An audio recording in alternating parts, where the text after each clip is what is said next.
Bueno, pues buenas tardes para los que estéis en casa. ¿Se oye bien? Lo primero, me tenéis que confirmar que se oye bien. Vale, perfecto, me alegro. Lo primero es para los alumnos que de vez en cuando veníais al centro, disculpar la no presencia porque como ya os puse en el mensaje, bueno, pues por haber tenido contacto directo con un positivo por COVID, en concreto mi madre, pues estoy confinado y no he podido ir al centro a daros la sesión correspondiente. No me deja grabarla, me saque aquí un mensaje de que se ha producido un error al iniciar la grabación, entonces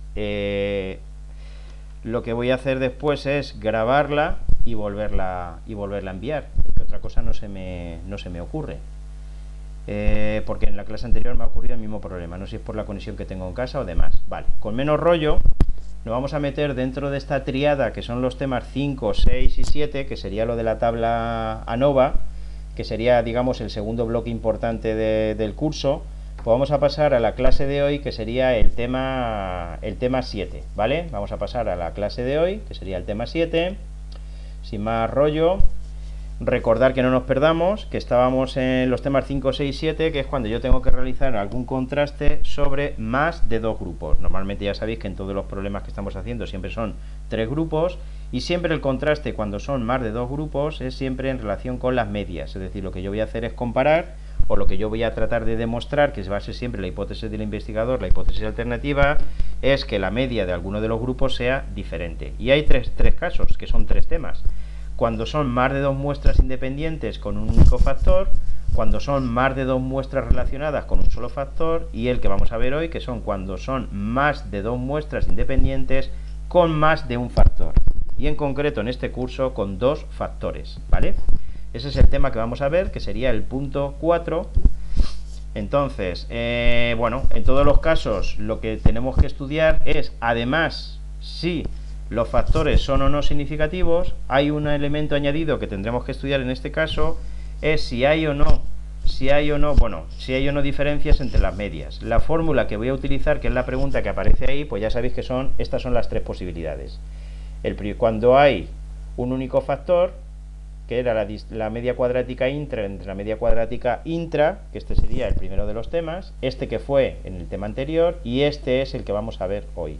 Siempre en los tres casos, el estadístico que voy a utilizar es una f de Snedeker y un procedimiento que es bastante, digamos que laborioso, que es la construcción de la tabla ANOVA, que al menos sobre todo al principio, mientras que uno no ve un par de ejemplos, pues parece que asusta un poco, ¿vale? Luego es como todos los procedimientos, uno los aprende y hasta es capaz de manejarlos y de defenderse en el momento que haga dos o tres problemas.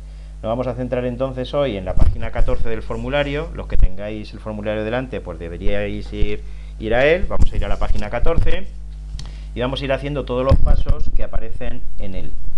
Vale, las preguntas son las de siempre, con independencia de que sean las muestras independientes o relacionadas, o que sea un factor o más de un factor, como vamos a ver hoy, son si el diseño es intersujetos, es decir, muestras independientes, o intrasujetos, muestras relacionadas, cuántos factores hay, cuántos niveles hay de cada factor, no confundir los factores con los niveles, si es de efectos fijos o de efectos aleatorios, y si el diseño es equilibrado o no equilibrado.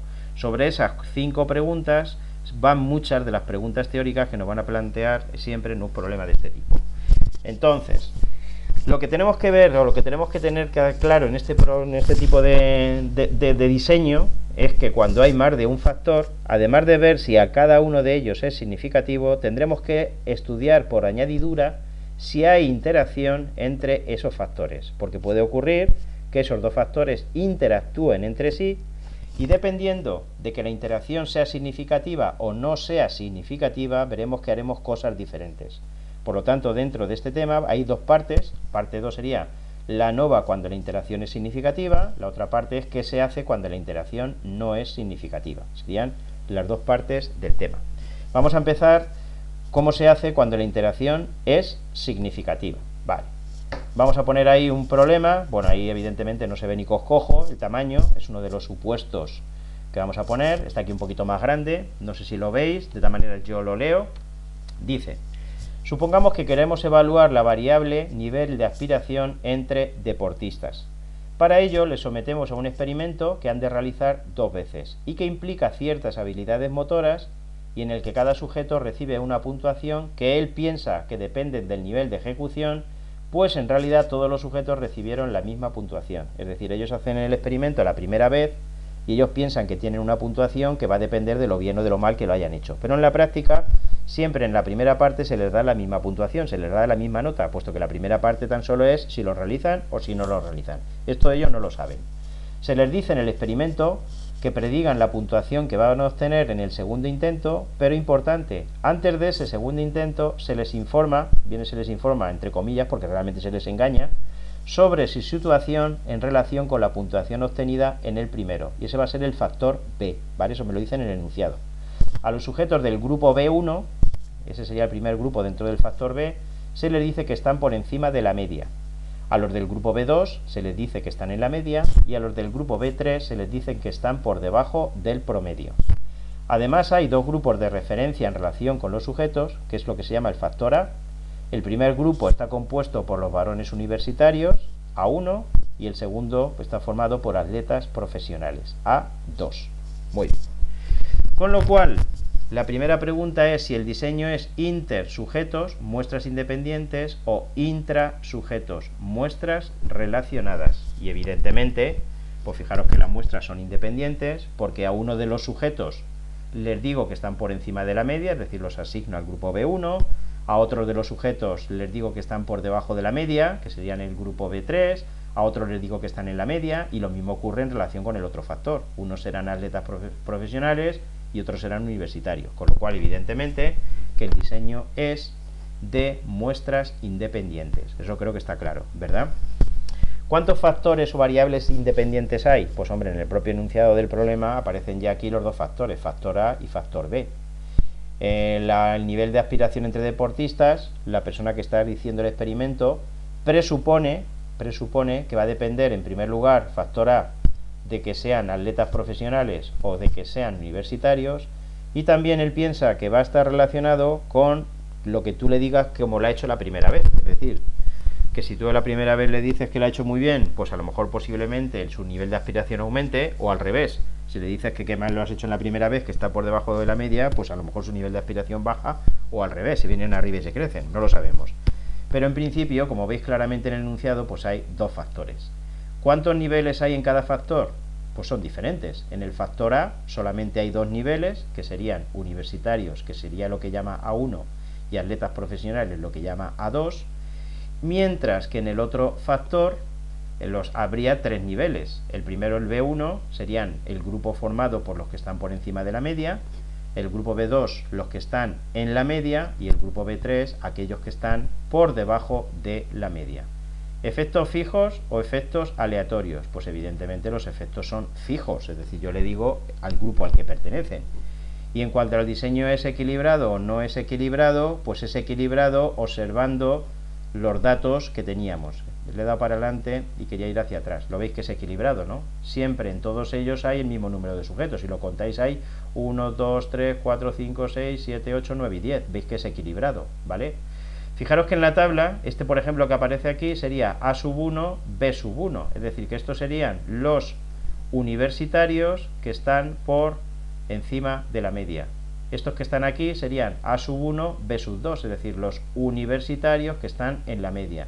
Por ejemplo, estos que están aquí serían A2, B3, que serían a los atletas profesionales que yo les he dicho que estaban por debajo de la media, ¿vale? Eso viene aquí, veis que el diseño es equilibrado, que es por lo que os he puesto esa diapositiva. Vale.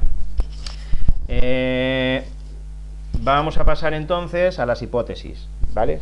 Tened cuidado porque aquí ya se complica un poquito. En el momento en que ya hay tres factores, pues tendré que hacer, en primer lugar, para cada uno de los factores, una hipótesis.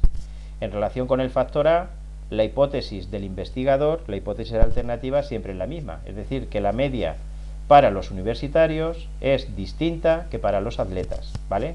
La media del A1, el primer grupo es los universitarios, es distinta que para los atletas. Siempre la hipótesis nula es que las medias son iguales, ¿vale? Para el factor B tendré que hacer la misma suposición. La suposición siempre, la hipótesis alternativa, es que las medias son diferentes, es decir, que la media para aquellos que les decimos que están por encima de la media va a ser diferente que para los que les decimos que están igual que en la media, o que va a ser diferente que para los que están sobre la media. No necesariamente las tres tienen que ser diferentes, pero sí al menos dos de ellas. Y la hipótesis nula, como siempre, es que las tres medias son iguales, es decir, que no va a haber diferencias entre los tres grupos. Importante, como os decía y os digo, que hay que añadir un nuevo contraste que es sobre la interacción. La hipótesis alternativa es que existe interacción y la hipótesis nula es la de siempre. Mientras que no se demuestre lo contrario, los dos factores no tienen por qué interactuar entre sí. Esto sería lo de siempre. ¿Qué distribución siguen los datos? Pues como siempre, una F, ¿vale? Importante, si os vais a la página 14, vais a ver en la página 14 que tenemos en la tabla ANOVA uno que es para la interacción. En la página 14, para la interacción, hay, como veis, un nuevo contraste. Vale, perfecto. Lo que vamos a hacer ahora, en este caso, si me voy a la página 14, es, vamos a llegar al estadístico, en este caso habría que decir a los estadísticos de contraste. Bueno, esta sería la matriz de datos, A sub 1, B sub 1, A sub 1, B sub 2, A sub 2, tal, tal. Y aquí, estos serían los datos que a mí me dan, y lo primero que tendría que hacer es añadir las sumas, ¿vale? Es decir, que yo cogería mis datos y lo único que haría es añadir las sumas por la parte de abajo. Lo veis, ¿no? Es la única diferencia. Lo que he hecho es añadir las sumas. Estoy en la página 14, en la parte superior izquierda. Hasta ahí, ningún problema. Perfecto. Una vez que ya tengo las sumas, si me fijo en la parte de la derecha, tengo que construir la matriz AB, que llama él. En la matriz AB, fijaros que ahí aparece A sub 1, B sub 1, A sub 1, B sub 2, pero en mi caso sería más amplia la matriz. En mi caso la matriz sería A sub 1, A sub 2 en las columnas, pero filas tengo que poner 3, porque el factor B tiene 3 niveles, B1, B2, B3. Eso lo entendéis, ¿verdad? ¿Cómo relleno yo estos valores? Pues es bastante fácil. ¿Cuánto vale A sub 1, B sub 1? Pues fijaros que A sub 1, B sub 1, la suma aquí vale 464, que es el valor que pongo aquí. Este de aquí, este 302, como veis, es A sub 1, B sub 2. A sub 1, B sub 2, que sería 302, este 302. Por ejemplo, este 214 que está aquí, sería A sub 2, B sub 3, ¿lo veis, no? Pues A sub 2, B sub 3 sería este de aquí, este 214. Entendéis que estas sumas salen justamente de todas estas que están aquí, pero descolocadas. Yo las coloco aquí y según aparece en la fórmula de la página 14, lo que tengo que hacer es sumar tanto por filas como por columnas. Es decir, este 944 sale de sumar esta fila, este 832 sale de sumar esta fila, perdón, aquí es esta columna. Y el 1904 este de aquí lo puedo obtener de igual forma sumando esta fila que sumando esta columna, ¿vale? Con lo cual es fácil construir tanto la matriz de datos, que sería esta de aquí, como la matriz AB, que es la novedad en este caso. Bien, una vez que ya he construido esa matriz AB, pues lo que me paso ahora es a calcular las razones básicas. Estoy en la página 14 y en la página 14 acá aparecen las definiciones de las matrices, perdón, de las razones básicas. Empezamos por la A. Si veis la fórmula, pone la suma de A cuadrado entre B por N. ¿Qué son las AEs al cuadrado? Pues fijaros que las AEs son estos elementos de aquí, con lo cual en este caso tendría que poner 944 al cuadrado más 960 al cuadrado. No las sumas, solamente estos dos elementos. Y todo ello pone dividido entre B por N. B, que como veis es 3, hay 3 valores para la B, y la N es el número de sujetos que hay en cada uno de los grupos. Si os acordáis antes, cuando vimos que era equilibrado, contamos y vimos que en cada una de las columnas había 10 sujetos. Eso es lo que vale la N. Si hacemos esa cuenta, eso queda este valor de aquí, ¿vale? La cuenta está bien hecha. La B es exactamente lo mismo, pero con las columnas. Es la suma de B cuadrado entre A por N. En este caso, tendría que sumar 832 al cuadrado, más 680 al cuadrado, más 392 al cuadrado. Y todo ello dividido entre la A, fijaros que hay dos valores para la A sub 1 y A sub 2, dos valores, por 10. 10 es, bueno, aparece aquí en la flecha, ya lo dije antes, el número de sujetos que hay en cada grupo. Esa cuenta queda ese valor. Después tendría que calcular la matriz o el valor A por B, la razón básica AB, que es como se lee. tengo que calcular la suma de varios ingredientes, y esos varios ingredientes que tengo que calcular son las filas y las columnas. Es decir, tengo que poner el 464 al cuadrado, es decir, todos estos elementos que aparecen aquí, tengo que sumar todos los elementos de la matriz AB, ¿vale? Elementos de la matriz AB. 464 al cuadrado, más 302 al cuadrado, más 178 al cuadrado, más 368 al cuadrado, más 378 al cuadrado, más 214 al cuadrado. Tened cuidado de no coger las sumas, solamente los elementos de la matriz AB. Y todo ello dividido entre n. N es el número de sujetos de cada grupo, que ya dijimos antes que era 10. Esto es lo que sale. Después tendría que calcular la i, que es lo más rollo, porque tengo que calcular la suma de los cuadrados de todos los datos iniciales. Es decir, todos los datos iniciales. Eso sí que es un poquito rollo. Con paciencia, pues esto es lo que sale, lo repetí 2 veces y sale eso seguro. Y por último tengo que calcular la t.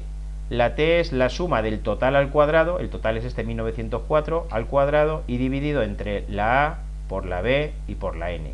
La a, que valía 2, ¿vale? La b, que valía 3, y la n, que valía 10. Y ahí tendría todas las razones básicas. Este es el peor a efectos de calcularlo. Bien. Una vez que ya tengo todas las razones básicas, que las vuelvo a repetir aquí arriba, tengo que poner las sumas de cuadrados, ¿vale? Entonces aparecen las sumas de cuadrados también en la página 14. Tengo la suma de cuadrados para el factor a, la suma de cuadrados para el factor b, la suma de cuadrados para la interacción entre a y b, la suma de cuadrados intra y la suma de cuadrados total. Y estas serían las fórmulas. Sustituyendo, pues estos serían los valores. No tiene más problema que sustituir con eso de ahí. Esto tampoco tiene ninguna dificultad. Y por último, me planto ya en la página 14, en la parte inferior, donde tengo ya la tabla ANOVA, ¿vale? Todo esto es lo que viene en la tabla ANOVA. Y fijaros que la diferencia, la novedad, es que, como veis, hay 3 estadísticos. Hay uno para el factor A, otro para el factor B y otro para la interacción. Hay 3 estadísticos diferentes. Vale. Vamos a hacerlo en mi caso concreto, que es, yo creo que bastante sencillo. Lo primero que tendría que poner aquí es todas las sumas cuadráticas. La suma cuadrática del factor A, que eso ya lo tenía de antes, vale 427. La suma cuadrada del factor B, la relleno. La suma cuadrática de la interacción, que también la tengo. La suma cuadrática intra y las sumas cuadráticos totales, que sería la suma de todos. Bien. Los grados de libertad, pues también fácil. Los grados de libertad, fijaros que aquí tendría que poner A menos 1. Fijaros que el factor A tiene 2 niveles, A1 y A2, por lo tanto aquí tengo que poner un 2. 2 menos 1, 1. La fórmula es A menos 1. Para el factor B, que recordar que tenía 3 niveles, los que están por debajo de la media, por encima de la media, y los que están en la media, B1, B2, B3, pues aquí pongo 3 menos 1, que sería 2. Para la interacción entre A por B, pues es tan fácil como poner este por este, 2 por 1, directamente este 2, o 2 menos 1 por 3 menos 1, que es lo mismo.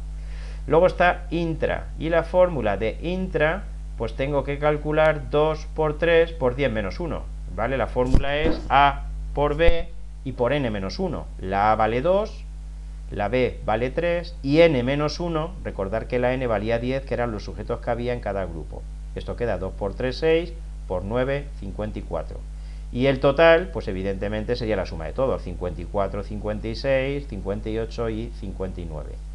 Una vez que ya tengo la suma de cuadrados, que en realidad la obtuve ya antes de construir la tabla ANOVA, y tengo los grados de libertad, tengo fácil calcular las medias cuadráticas. Lo único que tengo que hacer es dividir la suma de cuadrados entre los grados de libertad. Y aquí, como veis, tengo ya las medias cuadráticas del factor A, del factor B, de la interacción entre A y B, y la suma cuadrática intra. ¿Qué tengo que hacer ahora para calcular los 3 estadísticos? Pues tengo que hacer, como siempre, tengo que dividir la media cuadrática del factor A entre la media cuadrática intra, siempre es igual, y eso me da 0,36. Para calcular la del factor B, pues divide usted la media cuadrática del factor B entre la cuadrática intra, siempre es igual. Y para calcular la de la interacción, divida usted este 405,07, que es la media cuadrática de la interacción, entre 11,91. Y aquí tendría ya los 3 estadísticos. ¿Qué tendría que hacer ahora? Pues obtener los valores críticos correspondientes y ya podría decidir. ¿vale? Vamos a calcular ahora precisamente los valores críticos. Bien, para calcular el valor crítico, este valor de aquí, ¿cuántos grados de libertad tendría que hacer? Pues tener en cuenta que este valor de aquí lo obtuve dividiendo este entre este, con lo cual los grados de libertad serían 1 y 54. Me voy entonces a la tabla de la G cuadrado, que yo la tengo aquí delante. Me voy a la tabla de la G cuadrado, no, me voy a la tabla de la F de SNE de core, ¿vale? Me voy a la tabla de la F de SNE de core y el valor correspondiente me queda aquí me queda 4,01, ¿vale? 4,01. El siguiente, para determinar los grados de libertad, no sé si voy muy rápido, pero es que como no vaya tan rápido no me da tiempo a acabar.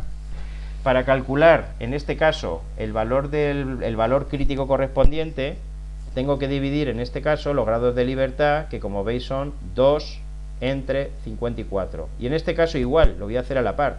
Sería también 2 entre 54. Y el valor correspondiente es 3.150. ¿Vale? Muy bien.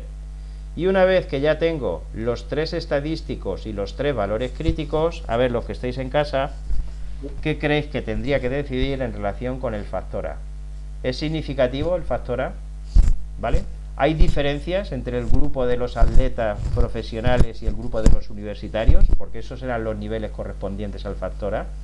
A ver, fijaros que el valor crítico vale 4,001 y el estadístico del contraste es 0,36. Como el estadístico del contraste veis que no es mayor, me tengo que fijar siempre en si es mayor, pues no puedo aceptar la hipótesis alternativa, es decir, que no puedo aceptar que a priori haya diferencia entre el grupo de los atletas profesionales y el grupo de los universitarios. ¿Lo entendéis, no?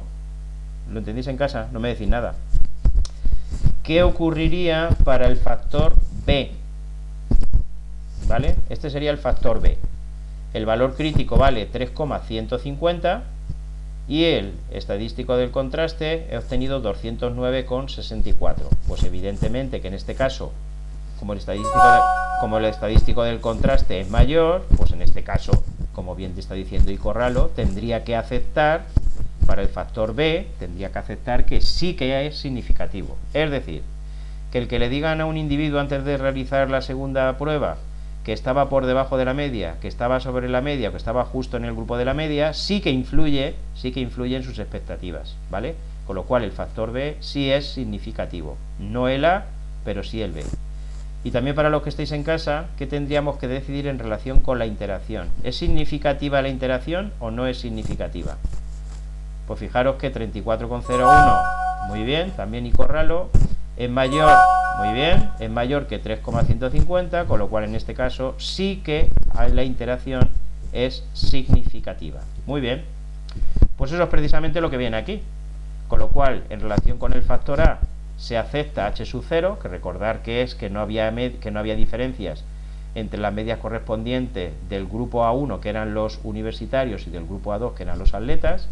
En relación con el factor B, aceptamos la hipótesis alternativa, es decir, que sí que hay diferencias entre las medias de aquellos que les dicen que están por debajo, justo en la media y por encima de la media, y en relación con la interacción, se acepta que sí que existe interacción, y eso es lo que pone aquí abajo, ¿vale? Bien, y la pregunta, bueno, aquí viene pues otra vez lo mismo, pero con otras palabras, y la pregunta es, ¿qué es lo que yo tengo que hacer cuando haya interacción? Pues me tengo que ir a la página 15. Si veis a la página 15, fijaros que arriba pone ANOVA de 2 factores, análisis de la interacción por efectos simples. Esto es una pregunta muy típica de examen. ¿Qué es lo que hay que hacer cuando cuando los dos factores existe interacción de manera significativa? Pues esto es lo que hay que hacer. Hay que hacer un análisis de la interacción por efectos simples, que es lo que aparece en la página 15 en la parte superior. Este sería el cuadro que vamos a tratar de digerir, vamos a tratar de explicar en nuestro ejemplo y vamos a entender. Vale. Bien, lo primero que tengo que entender de mi cuadro es qué es eso de SCA en B1 que veis ahí, qué es eso de SCB en A2, en fin, una cosa ahí feísima que aparece. Vale. Voy a coger de nuevo la matriz esa que hice. Si os acordáis, esta era la matriz suma. Y en este caso tengo diferentes fuentes de variación. Las fuentes de variación son muchas. Las fuentes de variación es el f.v. Si tenéis ahora el formulario delante, el f.v. que pone ahí. Esas serían las fuentes de variación. A en B1, A en B2, A en B3 y luego estaría B en A1 y B en A2. ¿Vale? Esas serían todas las posibilidades. ¿Vale? A en B1, A en B2 y A en B3, B en A1 y B en A2. Es como si las mezclase. La fórmula que tengo que utilizar, que viene en la página 15, es esta que aparece aquí, para calcular la suma de los cuadrados. ¿Cómo calcularía la suma de los cuadrados de la fuente de variación A en B1? Pues esta sería la suma y vamos a ver de dónde salen esos valores. Si me voy a en B1, pues me voy a B1. Y ahora viene la pregunta, ¿cuánto vale A en B1? Pues A en B1, fijaros que vale 464 y 368, lo veis, ¿no? ¿Cuánto vale, por ejemplo, A en B3? Pues A en B3, me voy a la fila B3, y fíjate que la A en B3 vale por una parte 178, por otra parte vale 214. ¿Me seguís, no? ¿Cuánto valdría, por ejemplo, B en A1? Pues fijaros que si me dicen que estoy en A1, estoy en esta columna. ¿Cuánto valdría entonces B en A1? Pues por una parte 464, por otra parte 302 y por otra parte 178. ¿Lo entendéis? El primero sería entonces A en B1, que sería coger la primera fila. A en B1 tendría que poner 464 al cuadrado más 368 al cuadrado, dividido, siempre es entre n es el número de sujetos, que recordar que eran 10, menos el total de esa fila, que fijaros que era 832, veis que el total de la fila es 832, elevado al cuadrado, entre A por n. A, recordar que tenía dos niveles, por n, que vale 10, y eso es lo que valdría. ¿Vale?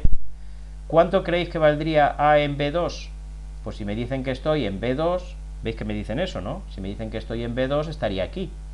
Por lo tanto sería 302 al cuadrado más 378 al cuadrado, todo ello dividido entre 10, entre n, que vale 10, menos el total de la fila, que es 680 al cuadrado, dividido entre 2, ¿veis que hay 2?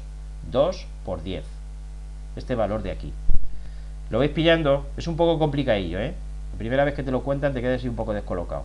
¿Cuánto vale A en B3? Pues para calcular lo que vale A en B3, si me dicen que estoy en B3, tendría que hacer 178 al cuadrado más 214 al cuadrado entre 10, eso siempre es igual, entre n, menos el total de la fila, 392 al cuadrado, y dividido entre 2, ¿veis que hay 2? Por 10. Vale, cambiamos ahora. ¿Cómo calcularía B en A sub 1? Pues para calcular B en A sub 1, fijaros que si me dicen que estoy en A sub 1, ahora estaría aquí. Por lo tanto, tendría que poner 464 al cuadrado, más 302 al cuadrado, más 178 al cuadrado, eso es lo que vale B en A sub 1, dividido entre 10, fijaros que cuando estoy calculando lo de B en un valor también es entre 10, menos la suma en este caso de toda la columna, que es 944 al cuadrado, dividido ahora entre 3, lo veis que son 3, entre 3 por 10. Yo creo que lo entendéis, ¿no? Bueno, pues tendría que calcular entonces A en B1, que es este, A en B2, A en B3, este que sería, ¿qué sería este? Pues este sería B en A1 y este sería B en A2, ¿entendéis? Tengo que recorrer todas las filas y todas las columnas. Y aquí abajo, como veis en la página 15, tengo que poner intra. Este lo rescato de la tabla anterior. Voy a ir hacia atrás para que lo veáis. ¿Vale? Voy a ir hacia atrás dos veces. Bueno, dos veces no, ¿vale? Bueno, me tengo que ir casi al principio, ¿vale? Aquí lo tengo. ¿Lo veis que tengo aquí? En la suma de cuadrados intra, 643,20. Ese lo rescato de la tabla que ya construí antes. Todos los demás los he calculado ahora. Grados de libertad, bueno, pues A en B1 es 2 menos 1, 2 menos, el 2 este es el mismo numerito que aparece aquí, menos 1, aquí sería 2 menos 1, 2 menos 1 y aquí sería 3 menos 1, 3 menos 1 y aquí los grados de libertad que eran los mismos que ya tenía aquí, que eran 54, vale. ¿Qué tendría que hacer ahora? Pues tendría que calcular ahora las medias cuadráticas de cada uno de ellos. Ya sabéis que la media cuadrática se hace dividiendo la suma de cuadrados entre los grados de libertad. Por lo tanto, para A en B1, la media cuadrática sería 460,80. Para A en B2, pues 288,80. Para A en B3, lo mismo, calcularía todos.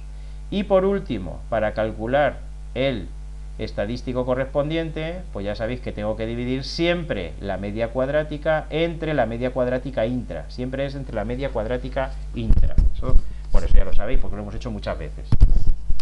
Aquí obtengo todos los valores de los estadísticos de contraste y aquí ahora me tendría que ir a calcular los valores críticos correspondientes. Los valores críticos correspondientes con los grados de libertad que yo veo aquí. Por ejemplo, el primero, los grados de libertad, fijaros que este sale de dividir este entre este. Por lo tanto, los grados de libertad serían 1 y 54. Y esto queda ese 4,01.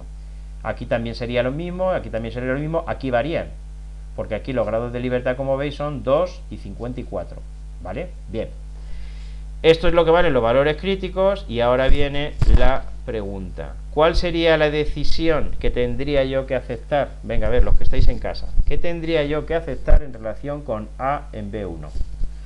¿Qué tendría yo que aceptar en relación con A en B1? ¿Vale? ¿Qué tendría yo que aceptar? Pues aceptar todos, efectivamente. Es decir, que tendría que aceptar, todos tendríamos que aceptar la hipótesis alternativa. Es decir, que por ejemplo, en relación con el primero, ¿vale? Si me dicen que estoy por encima de la media, la verdad es que no me acuerdo muy bien lo que era B1, no sé si os acordáis alguno. Creo que B1 era que estaban por encima de la media, ¿no? Si me dicen que estoy por encima de la media, ¿vale? Ese es en el caso de que me digan eso, hay diferencia en relación con el factor A, es decir, hay diferencia entre los universitarios y los atletas. Por ejemplo, ¿cuál sería la interpretación de este B en A1?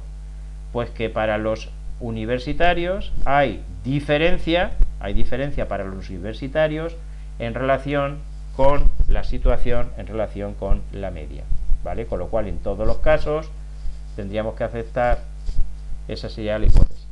Y eso sería todo.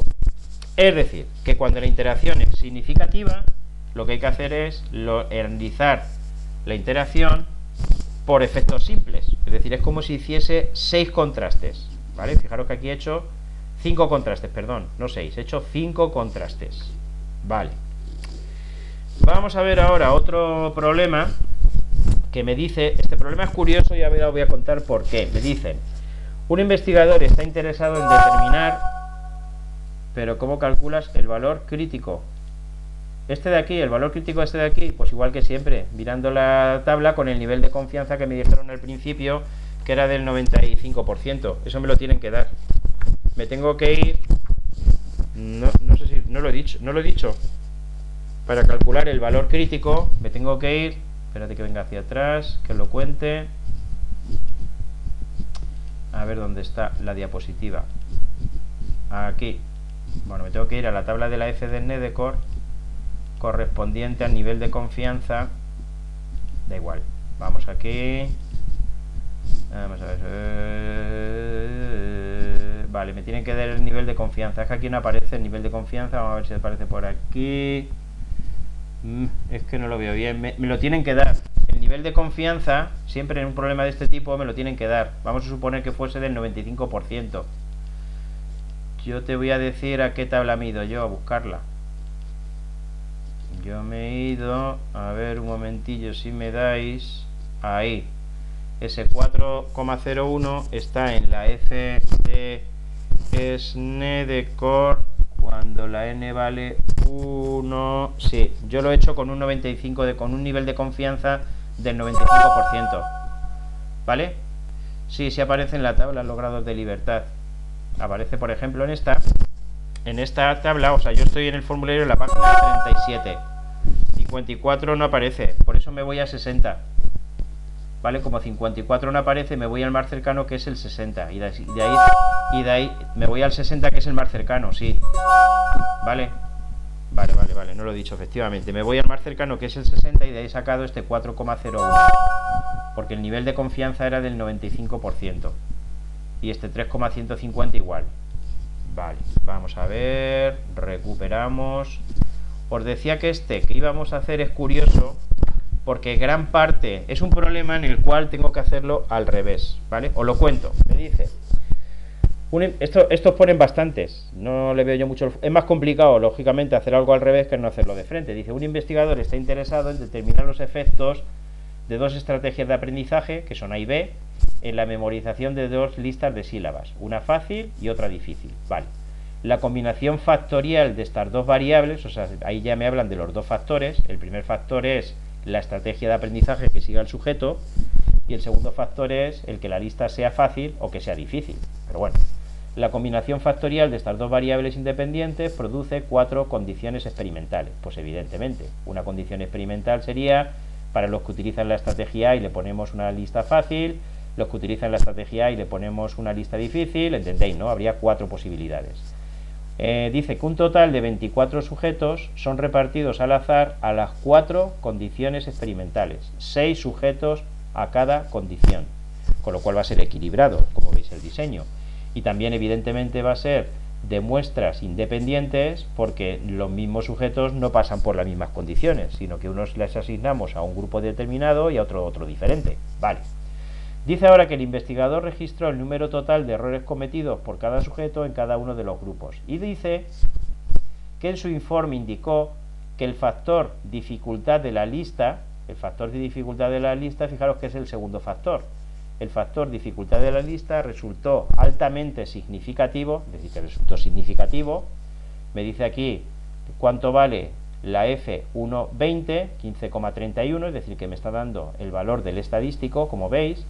Me está dando cuánto vale la MSE, 9,475, y me está dando que la P vale menos que 0,01. Vale.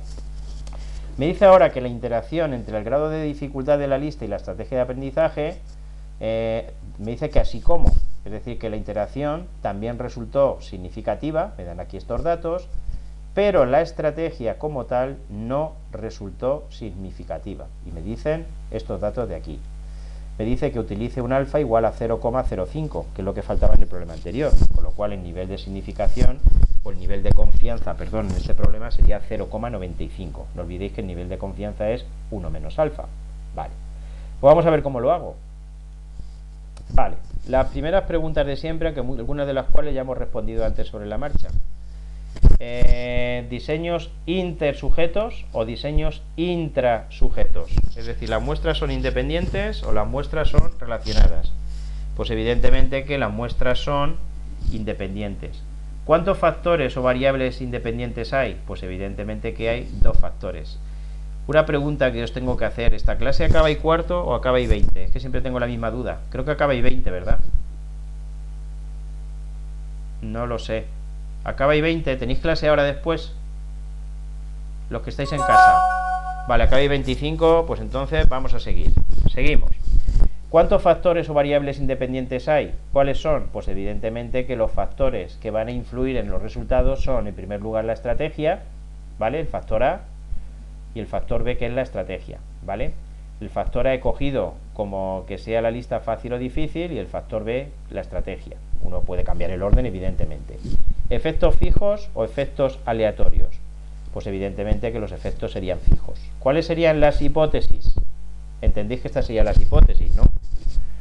La hipótesis alternativa siempre es que va a haber diferencia entre o para aquellos en los que la lista sea fácil o difícil, que es el factor A. La hipótesis nula es que no va a haber diferencia entre los dos grupos. En relación con el factor B, pues como siempre, la hipótesis alternativa es que va a haber diferencias dependiendo de la estrategia que se utilice, es decir, va a haber diferencia entre el grupo que utiliza la estrategia 1 y los que utilizan la estrategia 2. La hipótesis nula es que no la va a haber. Y la interacción es que existe interacción, hipótesis nula, que no existe.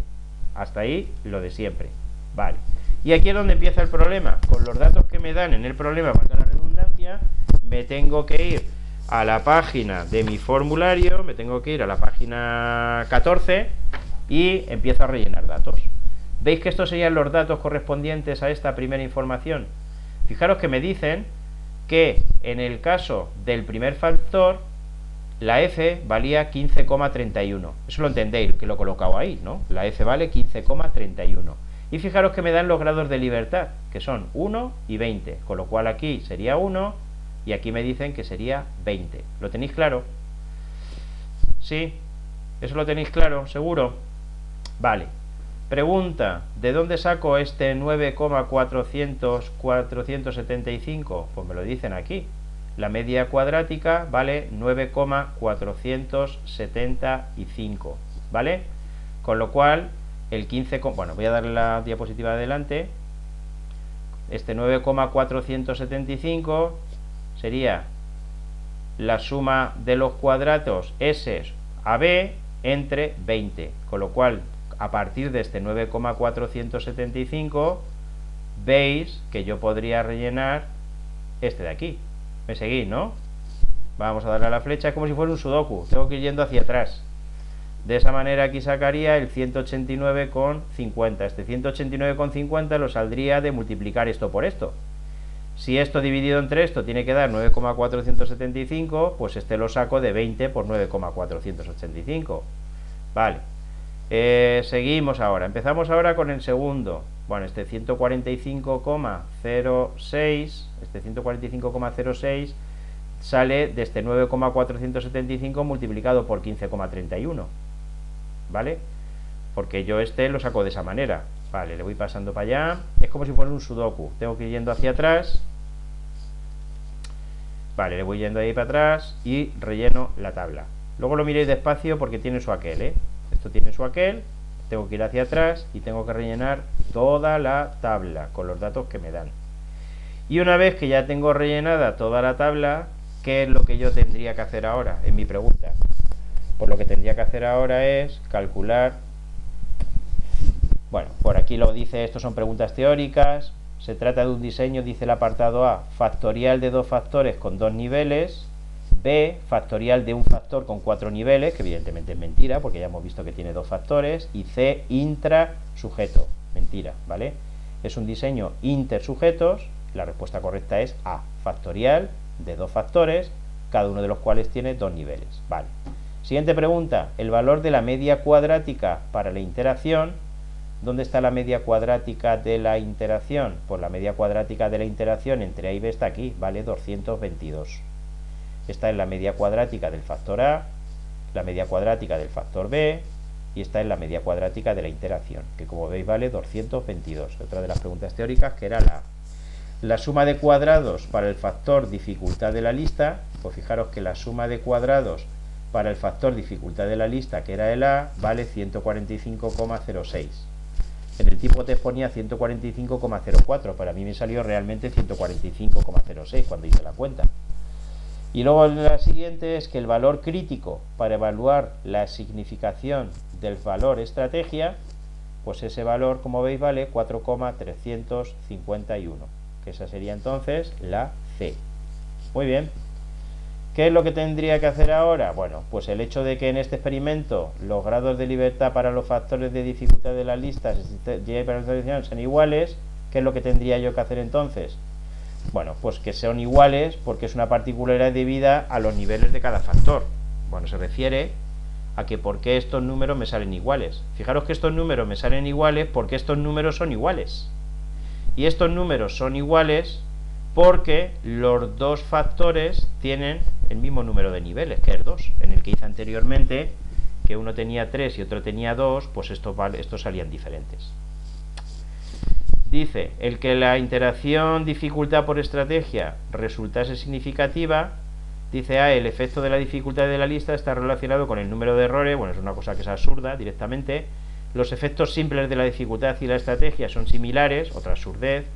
Que el efecto de la dificultad de la lista está condicionalmente relacionado con los niveles de la estrategia. Pues evidentemente eso es lo que significa, ¿vale? El hecho de que la interacción haya resultado significativa, fijaros que la interacción resulta significativa porque el valor crítico vale 4,351 y el estadístico del contraste vale 23,43, que es mucho mayor. Con lo cual, como es significativa, ¿qué es lo que tendría que hacer? Pues tendría que poner a prueba los efectos simples, lo que antes hicimos. ¿Vale? Bien. Y para terminar el tema, vamos a terminar con una pregunta. ¿Qué se hace cuando la interacción no es significativa? Pues mucho más fácil. Es decir, en un problema de este tipo, es una suerte en que la interacción no fuese significativa. Bueno, esto es un problema del libro de la página 231, creo. Imaginemos por un momento que me quedase esto de aquí. Y yo os pregunto, vamos a preguntar y en casa vais respondiendo. En relación con el factor A, ¿qué podría decir? ¿El factor A es significativo en el problema o no es significativo en el problema? Fijaros que el valor crítico vale 4,001 y el estadístico del contraste 0,01. A ver, ¿qué creéis que habría que responder? Pues evidentemente habría que responder que el A no es significativo, con lo cual aceptaría la hipótesis nula. ¿Qué diría yo en relación con el factor B?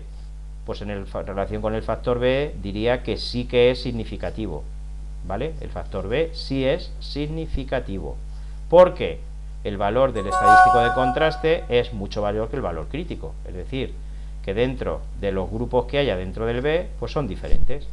¿Qué ocurriría en relación con la interacción?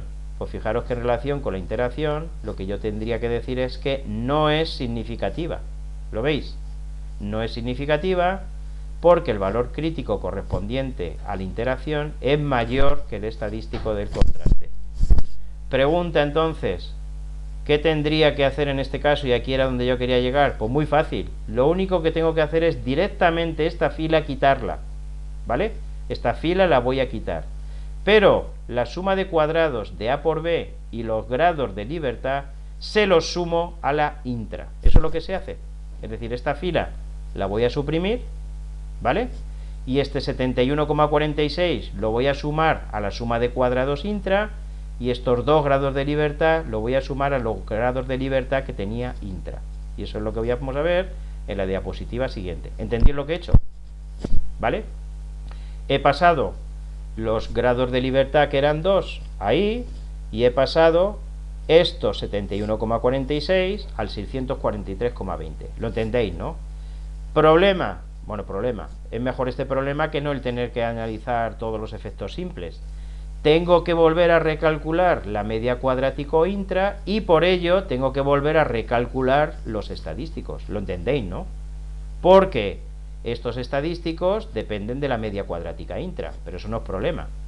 Vuelvo a recalcular la media cuadrática intra, porque ya no tenía que dividir 643, sino 71,46, y vuelvo a recalcular los dos estadísticos, y vuelvo a tomar decisiones. En este caso, fijaros que las decisiones no varían. El factor A no es significativo, y el factor B es altamente significativo. Y hasta aquí he terminado, me ha sobrado un minuto. Pues ya está. A ver, os he puesto en Academos también la relación de ejercicios de los temas 5, 6 y 7. Convendría que en Navidad le dieseis una vuelta, y si tenéis problemas o dudas con alguno de ellos, pues sabéis que me lo podéis consultar. Y por mi parte, bueno, nos ha quedado pendiente uno de los temas para el mes de enero, y en esta Navidad convendría que le dieseis una vueltecilla a la materia, e insisto, si tenéis alguna duda o algún problema, pues me lo planteáis, ¿vale? Y por mi parte, pues poco más. Que tengáis una feliz Navidad, y que a los que no hayan estado, decirles que grabaré la clase, grabaremos la clase y se la pasaremos a ellos, ¿vale? Cualquier duda me lo pasáis, ¿vale? Venga, chicos, feliz Navidad, adiós.